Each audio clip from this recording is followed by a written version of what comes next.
Hi, everyone, and welcome to the DC Comics News Weekly Podcast. I'm your host, Seth Singleton. This is episode number 177, and I have the best news in the world for you. It's not just me. I'm joined by the always Flicky Fashions ready, Mr. Brad Flicky. How you doing today, sir? I'm doing good. I hope you're doing Glad to hear it. Glad to hear it. I'm doing pretty well. I created a little bit of a recording issue about 5 minutes ago when I sleepily started and then stopped the recording, and then I started and stopped it again and realized the caffeine is not quite kicked in. So for those looking forward to seeing what else I might do in that adorable sort of nature, stick around. But if that's not appealing to you, trust me, we have an amazing list of stories that are way more appealing than waiting to see what my sleepy brain does. And we're diving right into the movie section, which I think makes it a little bit fun and interesting. We've got a lot of good stuff for you, starting off with an exclusive new look featuring Barry and Barry. That's right. We're talking about the two Allens from the upcoming Flash movie, featured in a new image, and they've got some very interesting attire. I was wondering about some Flicky Fashions feedback on that for us. Brad, what did you think about this image and the outfits?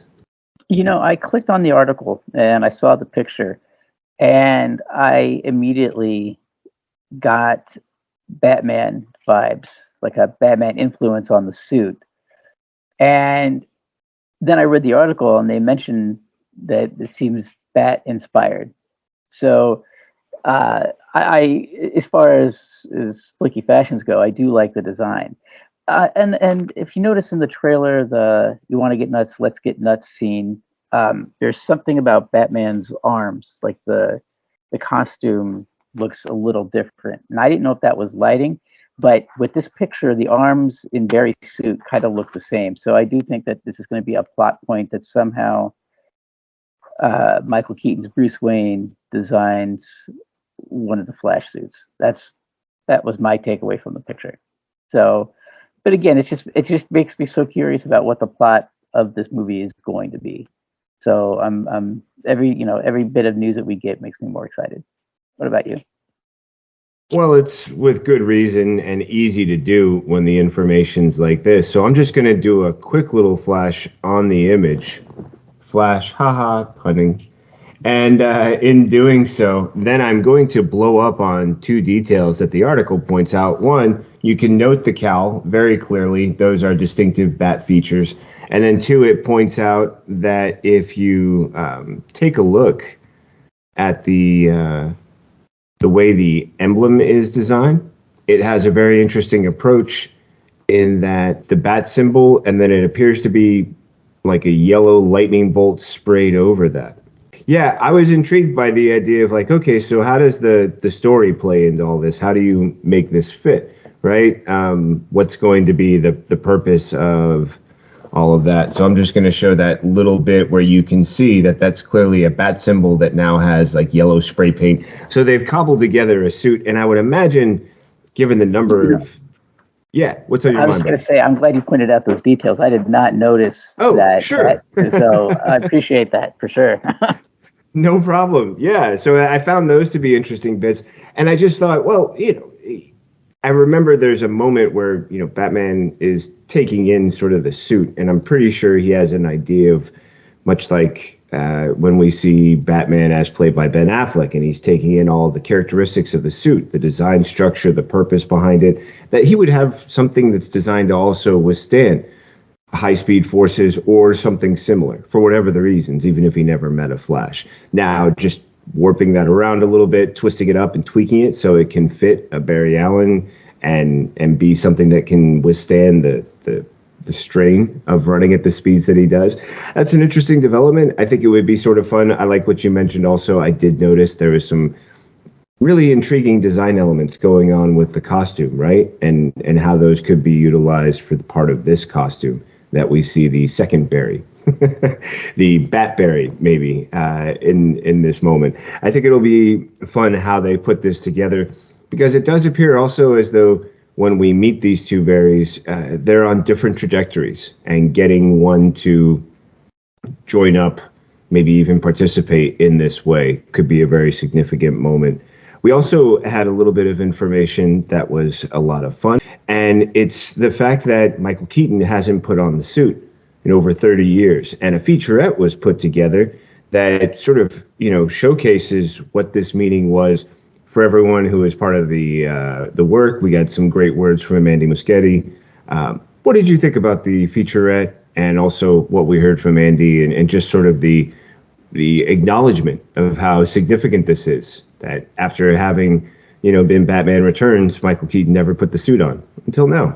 See, that's a great word, is significant, because Michael Keaton's Batman is hugely significant to a lot of fans now. To a lot of fans, that was their introduction to Batman. And you can't overstate how iconic his take on the character is and has been. And it seems like Andy and the rest of the crew really respected that and took that part seriously. I think they said it was like seeing the Beatles play again. It's something that you'd never thought you'd see, and here we are. So again, I think that it's something that makes me more excited for the movie, because it always helps when the filmmakers know the characters they're dealing with and have love and respect for those characters. It makes such a difference. And I think that we're definitely getting that with this movie from what I can tell so far. What about you?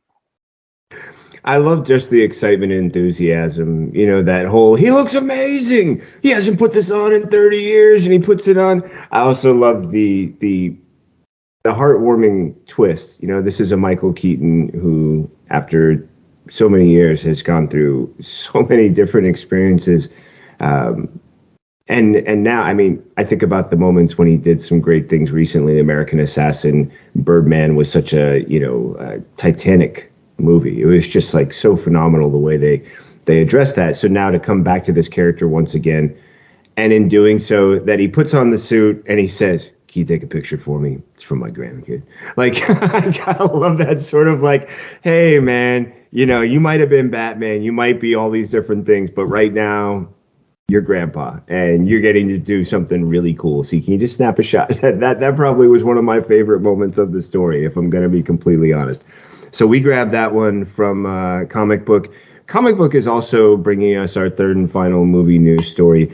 And this is the fact that James Gunn is debunking the latest wave of rumors. And there's a statement, and we've been asked to take a moment to do so. Please be aware these words are all being said in...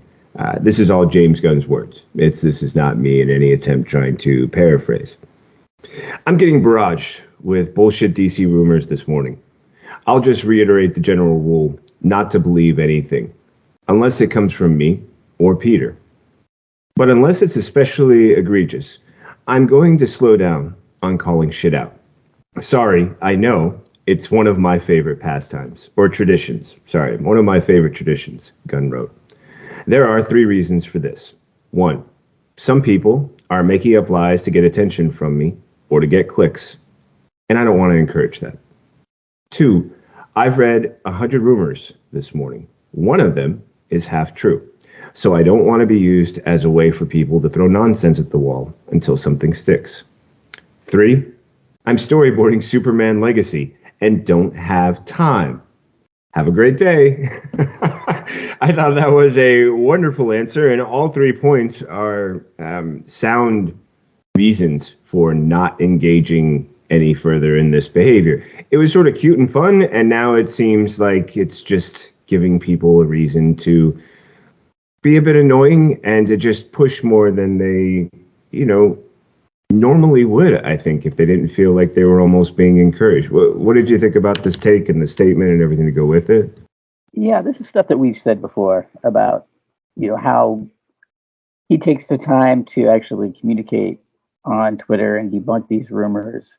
And how does he have time to do it? Well, it looks like he finally reached his breaking point, because it looks like work on the Superman movie has really started to kick up a notch, which is good to see. But one thing I didn't consider is how that some of these people can manipulate some of these rumors to get clicks by having him react to it. I'm on Twitter so little that I didn't even consider that. But yeah, that makes complete sense. So I don't blame him. I don't blame him at all for saying, I got to step away from this for a while. And it's kind of nice too that you're getting it from him, because it kind of would have been easy for him to find a social media manager to deal with those rumors. But no, he came out and said, no, this is me, and it's too much. So yeah, I got to respect that. What about you? I completely respect it. I also think that there's a degree to which he understood that by taking the helm, he was taking on a big responsibility. There were a lot of questions that folks had about what's the future of Warner Brothers, what's the future of DC properties at Warner Brothers. And he recognized the value in responding immediately and personally to a lot of those and just saying, hey, fans, I'm here and I want to reassure you in as many ways as possible. One of those ways is by telling you exactly what I'm planning on doing, trying to be as transparent as possible. But then along the way, clearly in ways that I could have never imagined, not without spending a lot more time on Twitter. And I'm okay with not having that sort of creative imagination by not spending more time on Twitter. And with that in mind, yes, there would be a benefit for those who traffic in this sort of conjecture where it's like, oh, well, let me put something up, and then that alone, just the speculation of it, is something that drives hits and ads and clicks, and yeah, someone's basically making money off of speculating. And then along the way, the other idea that you're just constantly throwing up good and bad ideas, and whatever sticks, you're building a story out of, and using this process. Meanwhile, draining energy and time from the guy who I want to spend time storyboarding Superman Legacy. Don't take him away from that. I'd prefer that we have a great storyboarded project. It's one of the favorite things that I love about great shows recently. Vox Machina, Mandalorian. You get to the end of the episode, they show those great storyboard scenes. You really get to see the way it's mocked up. I mean, it plays out so well. I want that to work. So for anyone, by the way, who felt anything in that statement, please address all of your comments to James Gunn. I have to go wash my mouth out with soap at the end of this podcast, but that's my problem. With all of that in mind, we can segue into our TV and streaming stories we've got coming your way. It's the announcement that in response to the Writers Guild strike, Batman spinoff The Penguin has halted production amid that strike, and that this series is one of many joining the groups that are saying this is the reason that we are putting a stop to things until there has been a new contract and the strike has been resolved. Brad, what did you think about this announcement and what it means for Penguin fans out there? Well, first of all, I think it's a necessary fight. I think that what these writers are fighting for is important, and it's something that's going to have to be dealt with. So it is a shame that things are getting delayed, but it's not going to be just Penguin that's getting delayed. Everything's going to be on the delayed schedule now. So you just have to kind of wait it out. It's one of those things where you have to roll with the punches, because there's so much in this fight about streaming services and even how to deal with AI, which is a very interesting part of the fight. Like I said, those things are going to have to be discussed, or writers are going to get even more, pardon my French, screwed over than they already are, and that's not good. And in the end, if these battles weren't fought, the writing and the stories we get would suffer. So we have to suffer now, but the quality is going to be worth it in the end. So it's just one of those things where you just have to kind of to wait it out. And better that I'd rather wait than have it get canceled. And I don't think that's going to happen. So at least we have that going for it as well. What about you? I don't want it to be canceled either, and I do agree that when it comes to the writer's strike, it's really straightforward. If you're going to navigate uncertain territory, you need to provide some protections for those who you're asking to take the journey with you. And then along the way, if you realize that someone's being taken advantage of, not being properly compensated, the responsible thing to do is address it. Now, my one concern is it got this far simply because the Writers Guild has done this. They demonstrated it in 2007 to 2008. They're demonstrating it now for this season. This is a group that has no problem walking out, and their terms are not unreasonable. a living wage that allows creators who've been creating great content to make a living wage that allows them to keep creating great content. As far as I'm concerned, if you pay them well enough that they can keep dreaming up these wonderful shows that we love talking about and all the things that go with them, it's a win-win. Because even if you're paying them all the money, I saw recently one of the members of the Writers Guild, when it was first starting out, one of the members of leadership appeared on CNN and pointed out that the salary of one of CNN's financial holders, someone who basically is part of the company that owns CNN, he's like, look, for what this person is making in 1 year, we could pay what we're asking for. Somewhere around like 180 something writers or something ridiculous. Like, it got really out there. And you just realized, if you want something, you got to give something. So I'm hoping that they'll get this worked out. But I'm proud of all the shows that have said, yes, in response to this, we have no problem shutting down. We need them. We know the stories that make us who we are. The actors, the directors, that's the source material. So I'm grateful for the fact that there's a responsibility being taken among directors through the WB projects. I also know that there's a lot of questions being raised about the merger that's been going on. And I feel like working in sort of a murky way like this and breaking a picket line and doing things like that would only add to the troubles people are feeling with, like, what's going on with WB, Discovery? What's going on with... So why add more confusion? Why not be part of the group that says, let's step back, let's allow the responsible parties to figure things out, and then let's figure out our path forward. So that's my spiel. With that in mind, I do love the fact that even while there's the writer's strike going on, there's still a desire in the hearts of so many to take on beloved characters, bring them to life, put their names out there for, like, hey, when things pick back up, got an idea for you. One of them, Sean William Scott, someone who made his name with the American Pie movies, but then through projects like The Rundown and a few others, demonstrated a sort of sidekick-ish action component to his acting repertoire, and recently gave up himself as someone who would love to play Booster Gold. We're getting this one from Comic Book, and it's in regards to a conversation that was held with Chris Killian. It's an interesting proposal. Brad, where do you land on the idea of this submission as a name for a possible Booster Gold? I could be interesting. I could see it being kind of like a, not to the same degree, but a John Travolta in Pulp Fiction thing, where a career kind of gets a second wind. Because we haven't heard a lot from him. He does have the talent. He was great in Goon. I don't know if you've ever seen the hockey movie Goon, but he was really good in that. And I don't think he's too old. I think that they could work around that. And he can do comedy, and this is probably a project that is going to have some humor in it. So I would say at the very least, let him audition. Yeah. What about you?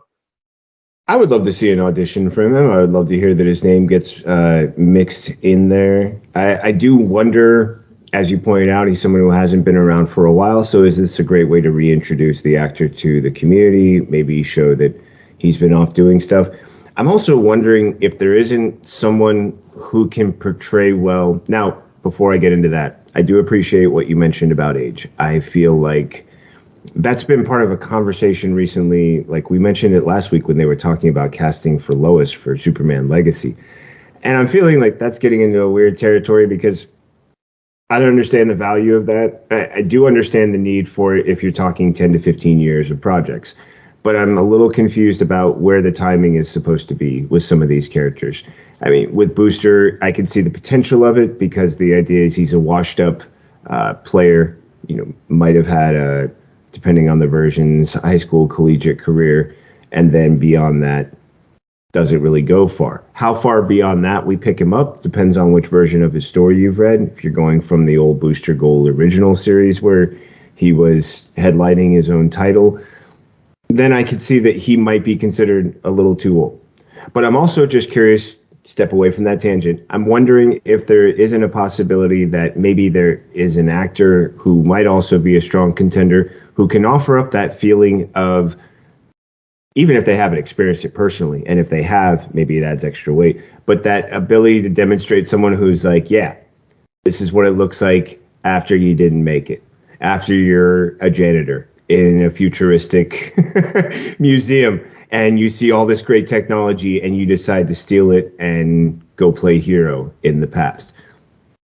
He might have that potential, but I did raise that question in me because there's a great level of him that is so cocksure and that easygoing smile and quick whips and quips. I mean, I almost wonder if he would have been a great contender for like a Clone Saga with the Spider-Man is like Ben or something, right? But playing around with the ideas of him being a casting consideration, I like it. I just wonder if there isn't a stronger candidate potentially simply for the reasons I mentioned. Someone who can demonstrate that feeling of, not getting that far. And maybe he can. Maybe it's just something I need to see in audition. It has been a while since I've seen him in anything. I did not get a chance to see him in Goon. Plug for Mr. Flicky Fashions if you haven't. Clearly, an opportunity to see his great work. I loved him in a few. I saw him in The Rundown. And then a few years afterwards, I feel like he did a similar, it was like a martial arts style, project where I can't remember. Monk. Yes, thank you. Which was, I believe, based on a comic. So I think so too. In that world. Yeah, so I like the fact that he's aware of what it takes to bring these characters to life, and he's got experience, and he clearly seems very passionate about it. I think the one thing that threw me is that as I read through the story, other than let's go, I didn't really feel like he was making more of a pitch than that. Like, yeah, I'd be a great fit. Booster Gold's a great character. I think he'd be fun. The other thing is that I wonder too, and I'm just riffing here. I did like the choice of the actor from Scrubs, who we only got to see one appearance of in Legends of Tomorrow. Name's totally escaping me right now. But I feel like he was a great opportunity. Same consideration. Great comedic timing, great sort of sense of that ability to be quick and witty and maybe a little sneaky, devious even. I feel like both of these actors have that. But I also would like to throw that actor in the mix because we only got the one glimpse of him in television, and then he was gone. So that's my final thoughts on that. I am going to shift now and talk about the fact that when it comes to things, it's not just actors who are putting, the word out there for things they would like to see. When it comes to the recent decision that Gotham Knights will not be renewing, or at least some questions about, is it confirmed that it won't be? Could it get picked up somewhere else? Fans went ahead and made the decision to put together a campaign, a series of images compiled into a video in which they are asking the CW to renew the series, or at least watch the video and think about it one more time. Brad, what did you think about this fan-led campaign? We grabbed it from Comic Book. They're asking for Gotham Knights to stick around. Is this the start of something like what we saw with the Snyder Cut or something, or is it a whole other approach? I think it's going to be a whole other approach because I don't think it's going to be successful. Having said that, I think that it's great that it exists because we all remember how much hate was thrown towards the first trailer. And so many people, I'm not going to watch it, it looks horrible, blah, blah, blah. Now it's actually got an audience that cares enough to put up billboards. So, good for them. And I personally, I thought the show was better than I expected it to be. So, I say more power to them. Unfortunately, I don't think they're going to have much luck between all the changes that are going on, like you mentioned, with Warner Brothers, within DC on movie and film or movie and TV. It's going to be a hard sell, I think, to keep it around, unfortunately. But if they succeed,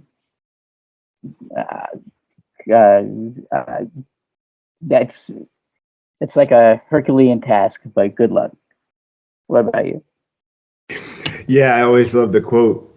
You'll recognize this because I'm stealing it from The West Wing. That's like inhaling a mountain. I always love that great line when they're like, how did he pull that off? That's like inhaling a mountain. I think for those who are interested, you can go and check out. There's a renewed Gotham Knights Twitter page that is part of this message of Gotham Knights fans sending up the bat signal and part of this campaign that's been going around. I do agree with you, Brad. It's a Herculean, Atlassian. I mean, I don't know. Pick your favorite deity, demigod, personal interest or hero, but pulling off something like this, it's rarely occurred. I also agree that there was something of a one-off nature to the Snyder Cut, and I think to a degree, there's been so much conflict from it being beginning and then actually occurring to then sort of an after effect and a sort of division within the comics community of the behavior of those involved with that campaign and things like that. Also, there's all the uncertainty you pointed out. How do you navigate that? How do you even figure it out? And it's not easy. And I love the fact that they're willing to speak up enough. And I also want to point out something interesting that you brought up that I was just thinking about. The trailer was not loved, and the show ended up being pretty good. And I remember the first trailer for Lois and Superman was not loved. I didn't like it. There was an overall sense of like, ooh, this is good. What is this? And then the second trailer was better. But as soon as I saw the first episode, I was like, okay, they need to talk to the trailer guys, because this show is so much better than that trailer. I don't know what happened. And this is the second time now. So I'm not asking for anyone to get in trouble. I am saying maybe rethink your strategy with the trailers, because fans are getting thrown for a loop, getting one thing from the trailer and getting something else from the actual finished product. Why there's a disconnect, I can't say. But it does catch my attention that you brought that up. And I remember you mentioning it before. And then it was just like, hey, we said that about Lois and Superman. What's going on with trailer? I don't know. However, I do know we have a little bit more in the way of TV and streaming news for you. For example, Powerpuff, Justice, You, Zorro, Jake Chang, all officially scrapped from the CW. Man, that's a lot of stuff. Again, pointing to the uncertainty you were just mentioning in our last story. All of these things are no longer going to be at CW, and it's a bit of a shift, clearly, as far as their content. Brad, what did you think about this announcement and just how much is going away? Well, let me start with the DC side of the story with Justice U. Well, we know that the Arrowverse, as it's come to be known, is ending with pretty much with the wrap up of The Flash. We kind of knew that as the season kind of got underway. So I don't think it's a surprise that Justice U is not going to make it. It's a shame. And the other ones, I was really curious about the Powerpuff Girls live action, how that was going to go, and the Zorro and the I guess Riverdale spinoff. But it said that these ideas may not be dead. They can be shopped to other networks and things like that. And no wonder that CW is having so much trouble when they don't even have the streaming rights to these shows. So no wonder they want to keep the budgets, because so many people have cut the cord. They don't have cable anymore. They just use the streaming service to catch up on these shows. And with that taken out of CW's hands, seems to be a lot of possible revenue. So it's not surprising to me that these shows got the axe. It would be nice to see them find life somewhere else. I remember when Powerpuff Girls first showed up as an animated show, and I was kind of like see clips of it and be like, what is this? And then I remember watching one and laughing, and I thought, this is really hilarious. What smart writing. How, of course, now I get why it's grown in popularity. But the sort of idea of bringing it to life as a live action is so intriguing. I'm interested in the fact that leadership are saying, well, this pilot just missed. I don't know what else to tell you. It just missed. And I get that. And clearly they're still excited about the actors. But I do want to point to what you were mentioning, because it's almost like we have a cascade effect that's going with the next couple of stories. So I'm just going to kind of roll this one into the next one, because it just seems like breaking for each one. It's almost like we're rehashing stuff in the process because, as you pointed out, they don't actually own these things. They're using them. They're getting access to the license to put them on, but it's expensive. They're not making a lot of money off of them. They're trying to keep the budgets down for that reason, which then makes it extremely hard to bring a project to life when there's a budget constraint. And I mean, my first image of Powerpuff Girls is, wow, you would need a lot of tech. You would need a lot of CGI to make certain elements of that go. I think the idea of a Justice U would be really intriguing because Diggle was a street level hero. He had tech, but it's not like we were trying to figure out how to make him fly or certain things like that where you're like, wow, this is like tech we use to make the Flash run fast.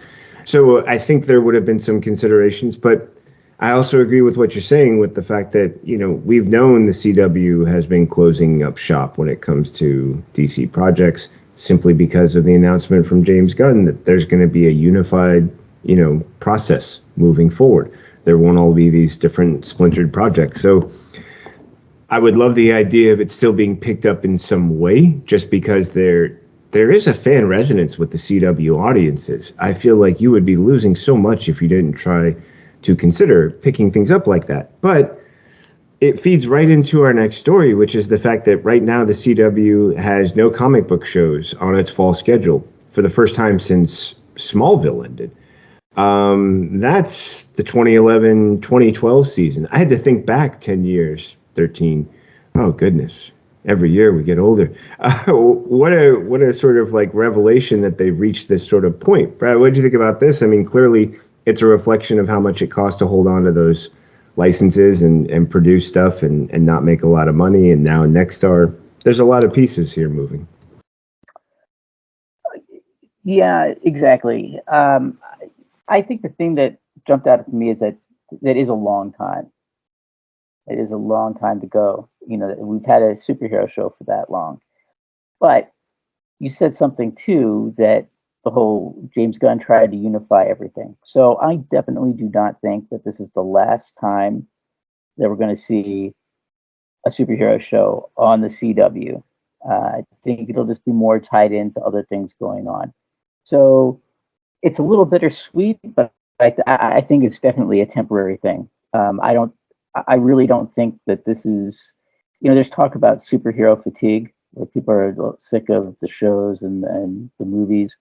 I don't think this is the case. I just think that there's a lot of behind the scenes business things going on as we move into the next phase of what DC is going to be when it comes to TV and movies. So I don't expect this to last too long. I think we'll see more shows soon. What about you? Well, I do agree that this is, it has been a long time. There is also a lot to be, juggled. Our next story moves into the fact that CW's president has given an update that there's still a lot of uncertainty about shows like Superman and Lois, Gotham Knights, the other one, All-American Homecoming. And with those projects, it appears to be suggesting that once those pieces behind the scenes have fallen into place, talks about how these projects could continue will occur, or at least be considered.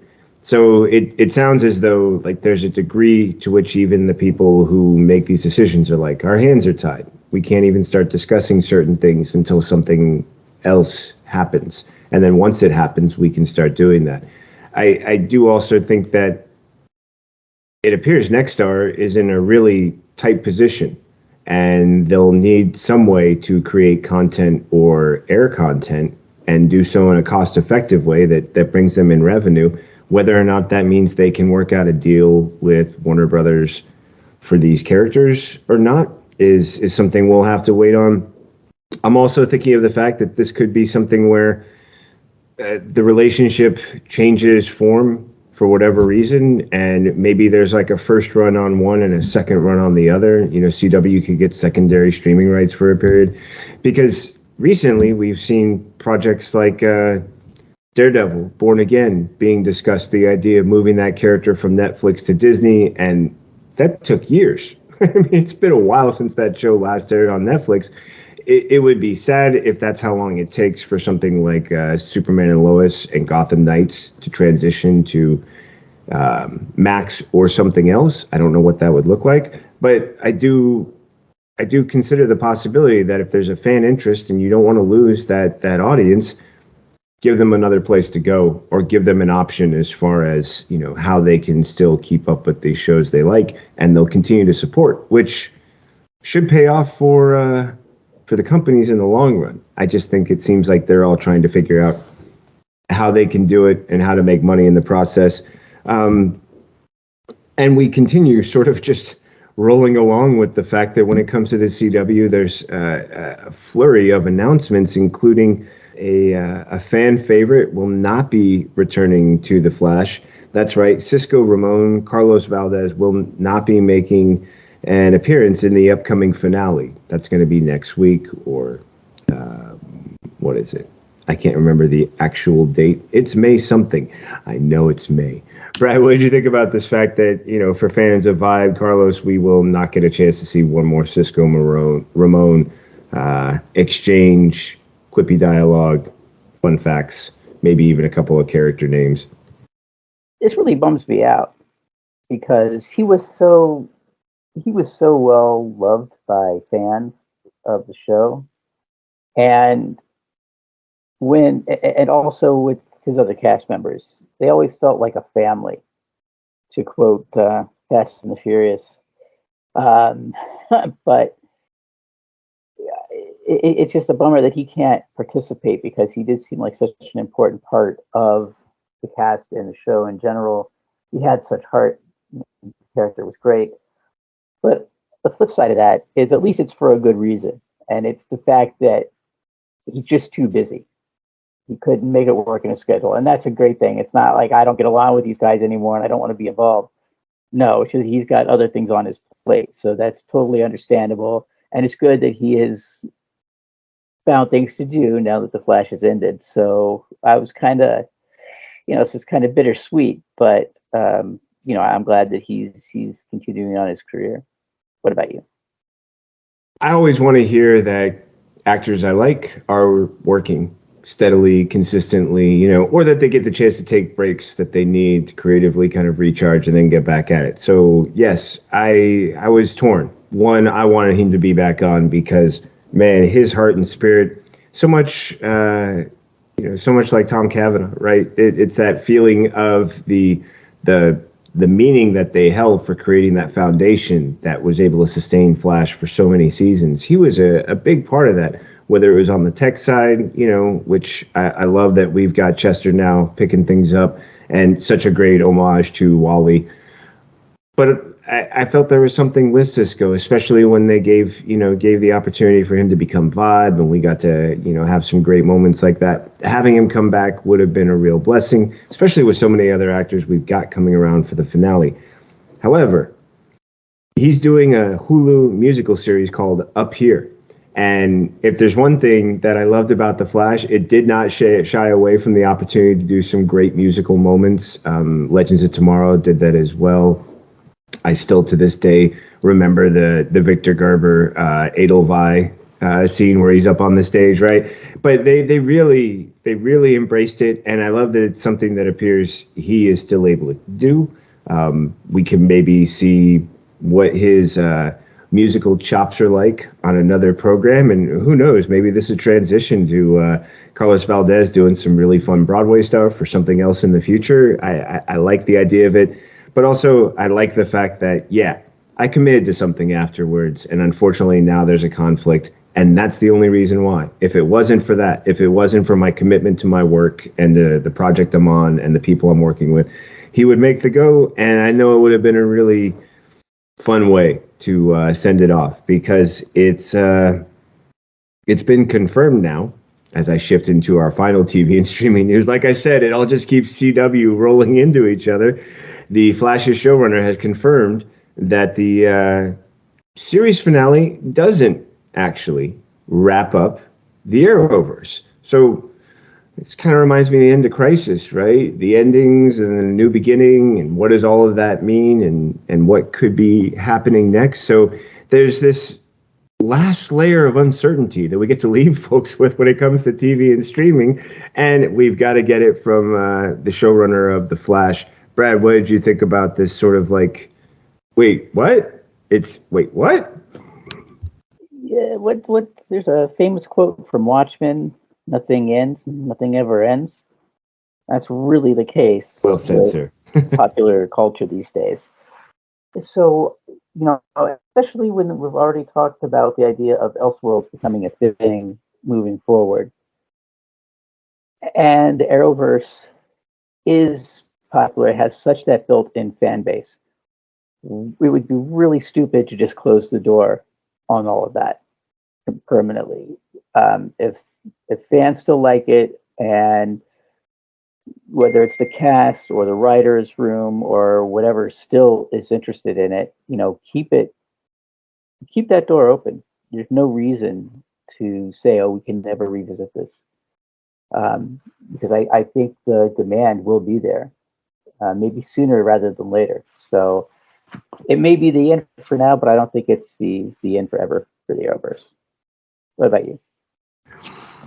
I agree. Nothing ever really ends. I love that concept that at some point science brought us to that realization. Matter can never be destroyed.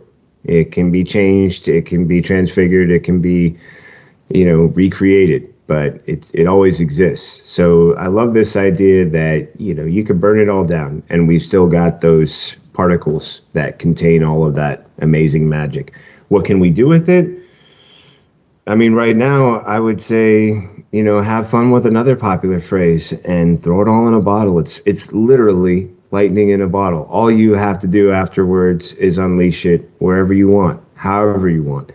And I'm thinking now, just as we've gone through all of this, and what you were mentioning about the idea of Elseworlds taking hold, it could be that and this is interesting, but it could be that there is a bit of holding of the breath until the Flash movie has made a significant impact on the viewer audience and, sort of the Warner Brothers DC universe as a whole.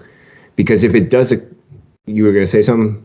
I was going to say, yeah, because we may get a Grant Gustin cameo in the Flash movie. We don't know. I mean, that's still talked about. So, right. And he's so. sworn it off that it's not happening, and that's not going to happen. But I think even if they didn't do that, even if they didn't go in that direction, if there is a way to concretely establish how many different places things can occur, how many different multiverses exist, and what those mean, and then from that, if there's a feeling from WB and DC like, hey, this idea works. It took hold. We've got it now so that people can get on board with it.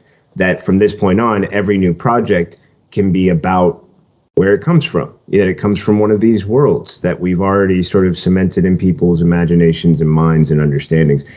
And then maybe they can build on that and they can actually talk more about, okay, now that it's happened, this is what it means. Now that we've got this is what we can do. Yeah, I almost feel like it comes back to what you were saying earlier about all of these pieces in the background that might need to fall into place that are still being moved around. And with that, I mean, clearly, Eric Wallace, he's the Flash showrunner. This was a show that really took the next step for the CW's Arrowverse. Arrow did a lot of things, but it was with the Flash that we suddenly saw like, oh, wow, look, hey, there's a Supergirl. Boom. Here, we've got new developments over here. Now there's Batwoman. Now there's Black Lightning. Like, there was a really quick progression. It was like Arrow kind of did it for a few years by its own. And then once we brought the Flash on, everything picked up. So I feel like that understanding of how quickly things can develop once you set the stage and tone, he's got to have some sort of understanding or some sort of information that makes him say, don't give up just yet. Right. And I feel like there's an interesting timing about this occurring less than a month before the Flash movie comes out, as though that could do something. And sometimes these things move slower than you realize. Like you talked about Daredevil before. I think that way back years ago, when they canceled Daredevil and all the Marvel shows on Netflix, there was plans in place to bring them to the new Disney Plus streaming service, and that was that long ago. Another example is when Mark Hamill came out one Comic-Con and said, "I'm not doing the Joker anymore." What happened not so long after that? The Force Awakens was announced, and that Disney bought Star Wars. So those things, they move slower than people realize. So there could be, for all we know, there could be something in the works already that they're just not talking about. And that for whatever reasons, maybe they can't even move on it because there's contracts and dates and there's stipulations about what can and can't occur before and after and things like that. So, yep, I can definitely agree. And I know that also when you think about the pieces that were involved, before they could even announce the idea of Born Again happening with Daredevil, first they had to get to a place where the Disney Channel wasn't just PG content, where you could bring on something as violent as the previous episodes of Netflix shows like Jessica Jones, like Daredevil, and then get past the reaction to that, and then start introducing newer right? So it's like a building block process, and that might be the case with whatever Max and others start to do with WB properties. Am I hitting close to where you're talking about too? Oh yeah. I think that was definitely in consideration, that Disney had to get to that. Disney Plus had to get to that point where they could have more adult-oriented content, and that's slowly been happening over the years. And I think that was definitely a deliberate time to bring in things like Daredevil, and that's probably why it hasn't really been made official that John Bernthal is going to come back as Punisher, though it's probably going to happen at some point. But that has to go to a whole nother step. But yeah, I agree 100%. Cheers. With that, we get to move away from what was a really amazing, just boom, boom, boom TV streaming when we were talking about CW and Warner Brothers and all of that. Pause. We get to now shift and go into a bit of comic book news, which doesn't always have the certainty we would like, but sometimes has just the certainty we need. And when it comes to announcements like Gunn getting his own Illustrated Swimsuit Edition, calling back to those 90s issues that were a bit risque, a bit, a marketing ploy, perhaps. We take this intriguing twist coming up for us in August. What did you think about this? Some of the images we got. Brad, your take? Yeah, I don't think those swimsuit issues have aged very well. So it's funny to see them doing another spin on it. But I absolutely love the pic of Nort with the hair dryer blowing his hair. That was so well drawn. I could picture that so well in my mind. I mean, that's just with the that's perfect. Yeah, I mean, like look at that. Yeah, I don't know if I'll be picking this up, but I definitely think it's pretty funny. What about you? I'm actually confident that those issues have not aged well. But it was almost like they were so popular to a degree with the characters that you were just sort of like, what else can we do? And at some point, someone went, swimsuit issues. They probably have amazing fit bodies and all these, constantly wearing spandex that shows how rippling their physiques are. It would make sense that they would be great for that. I love the twist on it, though, in the way that we get Gnort. I always got a big fan of Gnort. He's been one of my favorites. And the recent appearances, whatever it might be that's caught your interest, whether it is the Tom King project recently, the Human Target, where we got a chance to see a very interesting side of Gnort, or this classically comedic. That's one of the things about him. He never takes himself too seriously, and with that, he always has this great comedic flavor. I'm intrigued with the rest of it. Yeah, I don't know if I'd pick this up, but I'm looking forward to seeing images of it appearing on social media and having a bit of fun with that. There was also a lovely tongue-in-cheek one of Batman and Catwoman. And I smiled when I realized that the cover of the book is like a cowl and covering his face while they're reading and hanging out.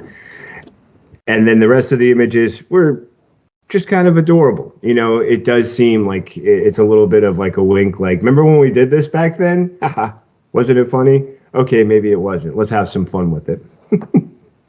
with that in mind, we do move into some very interesting recognition for, speaking of Batman, both Nightwing and Batman One Bad Day are among those leading the 2023 Eisner Award nominees. Brad, what did you think about this announcement and just, the excitement as we get closer to the Eisners? Yeah, DC's got some good stuff up this year. Nightwing totally deserves every award that it was nominated for. We've talked at length about that series on this podcast. And if Kevin Conroy's story for the Pride issue does not win, there is no justice in the world. So that should almost be a shoe-in, I would think. And One Bad Day was one of my favorite Batman stories over the past couple of years. So I was happy to see all that. I was happy to see Tom King for Human Target also get nominated. So this goes back to what I always say. It's a good time to be a DC fan, and these issues and these nominations are exactly why. So many great projects being recognized, just some really phenomenal stuff in here, as you pointed out. Yes, if Kevin Conroy does not receive recognition for that story, there is someone with a very mean soul, and to quote Hook, a very bad person who needs a mommy no. There are some beautiful things. I mean, just some great moments that I distinctly remember. Some wonderful projects. I love the fact that Nightwing, yes, leading all other titles with 5 nominations. It's so exciting. That's my Pitbull Fiji downstairs, rolling around in excitement, going, "Isn't it great?" Yeah, she likes it when I get happy about comic stuff. Batman, One Bad Day, Nice House on the Lake, Human Target. I mean, a phenomenal Nice collection. House on the Lake. That's such a beautiful book. Such a beautiful, yeah.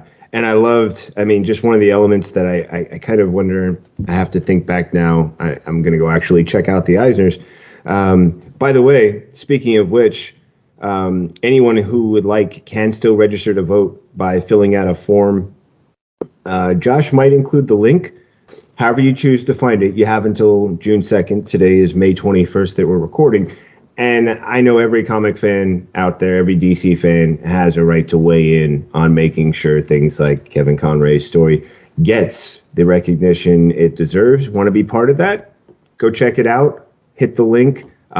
Like I said, we'll see if maybe Josh can fit in the liner notes. And I'm hopeful that they really get all of the recognition they deserve. It's always a great thing when we get a chance to recognize these projects. And it's amazing how much great content. When we get to the end of the year, it's like, oh yeah, that was good. Oh, remember that? That was so good. Oh, how do we choose? It's not going to be easy. If you find yourself in a dark place, reach out to us. We'll be huddling around our own dark places, but there's a strength found in commiseration, right? Now, shifting away from the, pressures of awards and the excitement that goes with it, and the fact that we won't know any results until the voting finishes on the 2nd, and then announcements are made at Comic-Con later on in June. However, while you cast your vote and find yourself saying what's going to be the results, you can take advantage of the fact that there are some great comics coming your way that you can enjoy, including DC's two Catwomen, who are about to take down a major Batman villain. We're talking about Selina Kyle and Aiko Hasegawa, taking on a notorious Batman villain, otherwise known as Black Mask. Brad, what did you think about this idea? 2 Catwomen, 1 Black Mask. Sounds like, he's outnumbered, in my opinion. Yeah, he doesn't really stand a chance, but he is a fun villain. I like those charismatic villains with the good one-liners, and Black Mask is kind of that character. So I'm looking forward to this. And having 2 Catwomen fighting against it, that's the more the merrier. So yeah, I'm looking forward to this. What about you? Well, yeah, this Catwoman number 56, written by Tini Howard, art by Marcus Toe and Marco Santucci. I'm saying that all because they went ahead and shared some gorgeous images that go along with it. And I was like, oh, wow, this looks amazing. In fact, there's some great covers. One, I mean, the look on Selina's face just totally says, like, oh, yeah, I'm about to embarrass everybody. And then there's also some great paneling that I loved. So if you get a chance to pop on over to CBR.com, the story, DC's 2 Catwoman, there's some great content for you to just eye candy through and enjoy. And Teenie Howard really done some amazing stuff that I've been pleased with. Really loved her work with Catwoman. And I like that this is a story where we get to see Eiko Hasegawa work with Selina now. I think that's going to be an interesting transition because Selina's done that thing, with the Ram V storyline where she was really making a power center within a part of Gotham and really establishing the Nest and her coterie. And now, this idea of like, well, what if she needs to go? Who do you hand that off to? How can you make sure that stuff stays in place? Or is there someone who can trade off with you? So when one of you needs to go off and do something, I think it's going to be interesting. And I think the idea of seeing them build that relationship through taking down Black Mask, as you point out, always a fun villain, always some great one-liners. And he's one of those villains who loves to have a lot of disposable people. So it's like, you got to get through all the cannon fodder and then you can get to the bad guy. So I think it's going to be a lot of fun watching them just like smack, smack, smack, smack, bap, bap, bap, all the way through. And then there's going to be a little struggle. Maybe he's going to have an upper hand once or twice, but that's when we get to see our favorite characters rise to the occasion and come on top like we love, including the fact that when it comes to even events like DC's upcoming Night Terrors, horror isn't something that everyone wants to stay in. So these things eventually do come to an end. In fact, this one will be coming to an end with the final chapter known as Night's End. This will all be wrapping up with an unlikely hero and the introduction of a Dr. Hate, not Fate. You heard me right, Dr. Hate. We're getting this from CBR.com. It's our final story, wrapping things up for us. Brad, what did you think about this announcement? We've got an unlikely hero, we've got a new character, and an interesting finale to Night Terrors. I always enjoy the character of Deadman. And I like when he's utilized in the DC universe at large, rather than just those. And I love his solo, like Vertigo-esque titles, but I like when he's part of the DC universe, and I think that going forward with the Dawn of DC, they could do a lot of fun things with the character. So I'm glad to see him coming back and taking like almost a center stage, at least in this issue. So looking forward to seeing more from Deadman in the next year or so. What about you?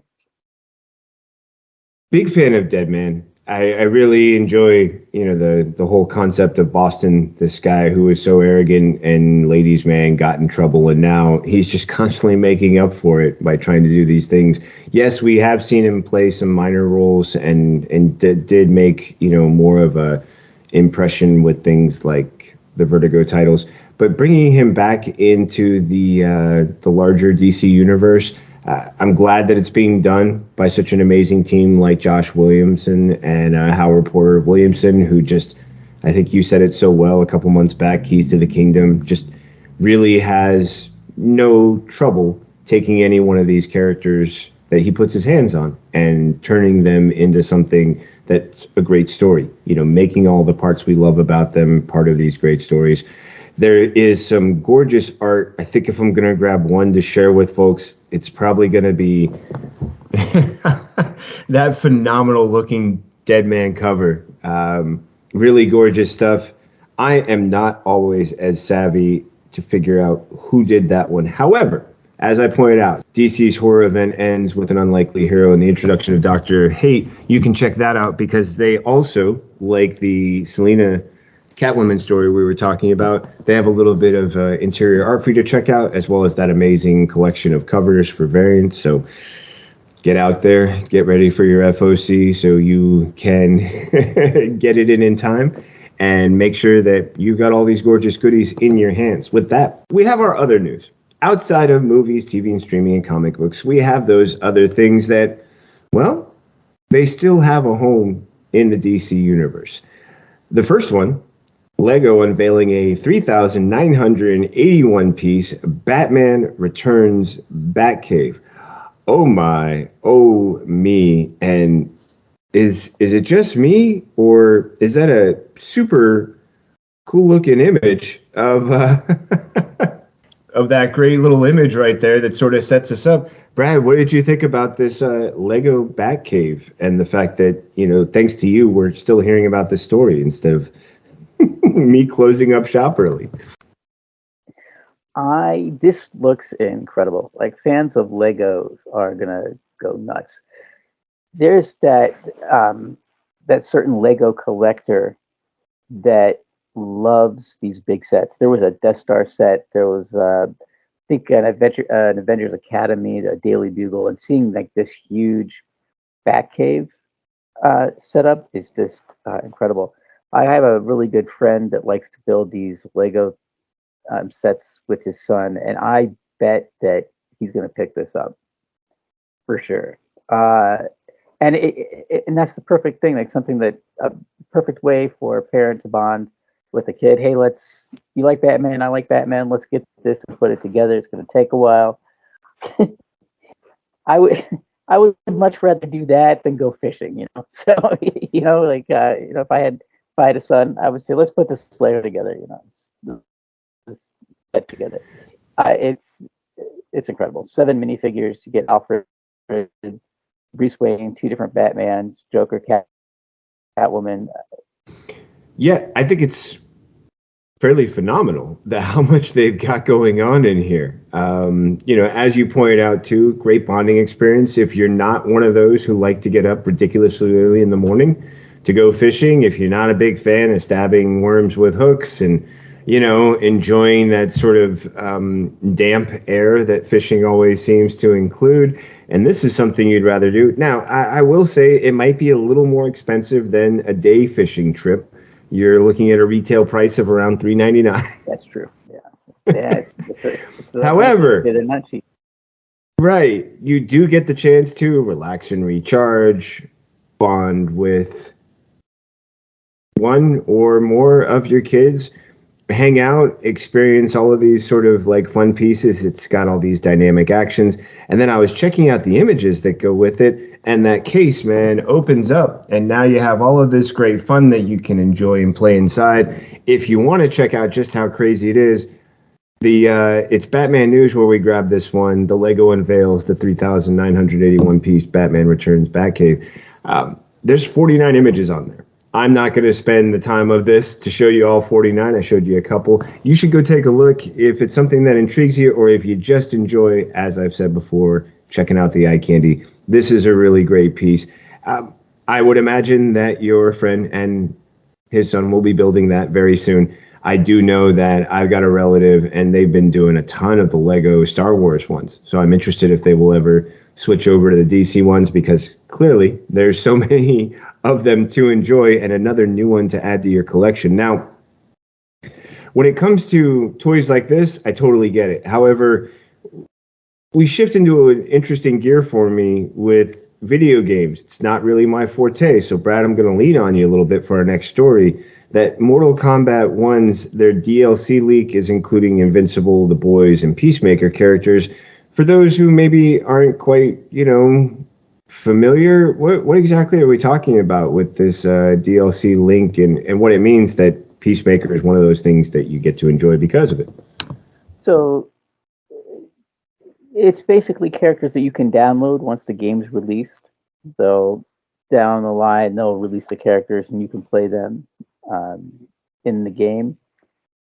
Not necessarily part of the story mode part, but in the player versus player music. And I love the idea of getting Peacemaker characters and Invincible characters, but I really love the idea of getting the Boys characters. That's such a cool idea. I can't wait to see what that looks like when it comes out, to see all their fatalities and see all their special moves, because which I've talked about this on the podcast, I prefer like a solo experience when I'm playing games, the story mode, but I'm not going to get in and go online and face other players. I'll get beat too quick. so it would not be fun. But I will love to watch the footage on YouTube of people using these characters. And it'd be funny if somehow John Cena lent his voice to the character. That would be a nice throwback to the series. So so we'll see. But yeah, it'll be fun. I'm looking forward to seeing what this all looks like when it's all said and done. Cool. Yeah, these are ideas I've kind of heard of, but I don't experience them. I don't use them. So it was like, yeah, I need to reference someone with a little more experience here than me and make sure that when I'm talking about this, I'm actually talking less than someone who knows more is. Describing it, explaining it. That's really cool that you can get these characters, enjoy seeing like what their special, as you point out, fatalities and other specialty moves are, and what it's like to do that. However, as you point out, can't do it in the story mode, but you'll, you can live vicariously watching other people on YouTube, and that can sometimes be just as much fun. And now I'm at the final story. Brad's nodding his head. I did make it to the final story. I didn't try and leave off 3 stories this time.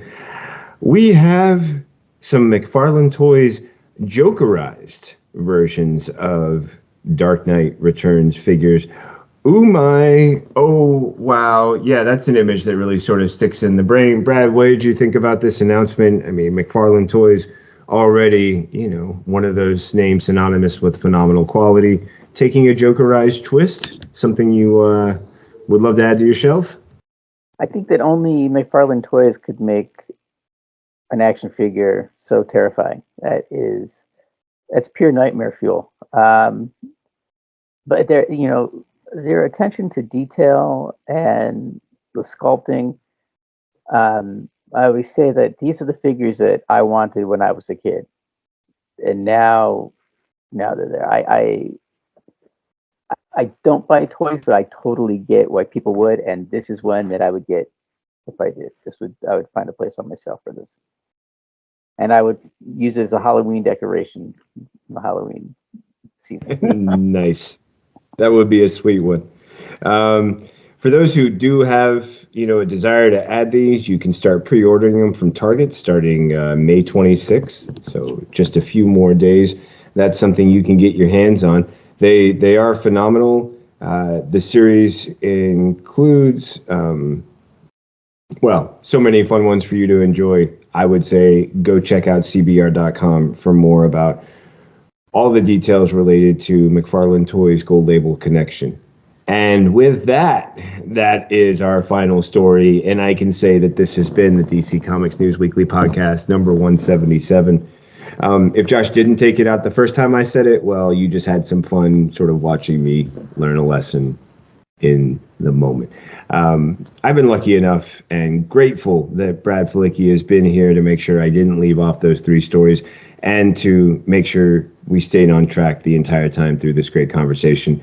Brad, as I point out, we've been talking about some fun stuff. You've had some really great insights. Folks might want to follow up with you or catch out the other stuff you're doing. Where's the best places they can go dig around and say hi? You can find me writing news reviews, DC Comics News. I mentioned last week, I have a few reviews up on Josh's other site, Merc with the Movie Blog.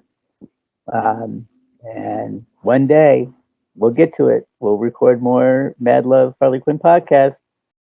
I'm not giving up. So when we do, I will be on that.